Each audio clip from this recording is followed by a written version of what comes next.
Hello, नमस्कार. ही 125 ग्राम भेंडी आहे. तर याला स्वच्छ धुवून मी पुसून घेतले भेंडीला.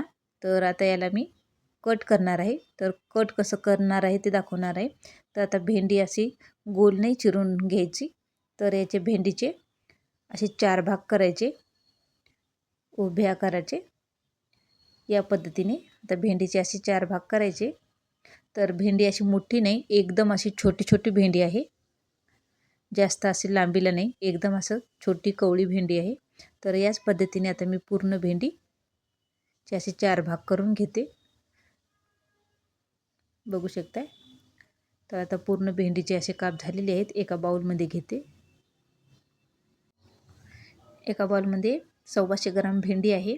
तर एक मोठी वाटी बेसन आहे आणि 2 मिरच्या बारीक चिरून घेतलेल्या, लसूणची पेस्ट आणि कोथिंबीर, लाल तिखट आहे आणि धना पावडर, थोडीशी हळद आणि लाल तिखट हे,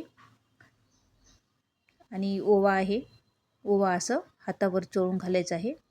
तर चोळून घातल्याच्या नंतर फार छान सुगंध येतो याचा, ओव्याचा.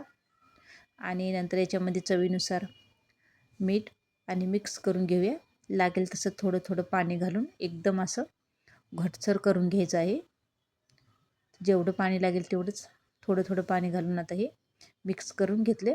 इकडे मी आता तेल गरम करायला ठेवले. तेल छान इकडं गरम झालेलं आहे. तर आता असं थोडं थोडं करून आता भेंडीचे भजे सोडून घेते तेलात आणि मिडियम गॅसवर तळून घ्यायचं.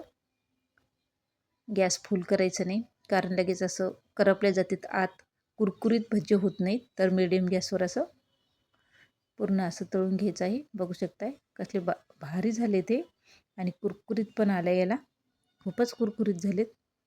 तर याच पद्धतीने सगळे मी भजी आता तळून घेते. कुरकुरीत झालेत एकदम असं. आणि गरमागरम भेंडीचे भजे या खायला, आणि वरनं हिरवी मिरची. भजीबरोबर हिरवी मिरची तर खायला मला फार आवडते.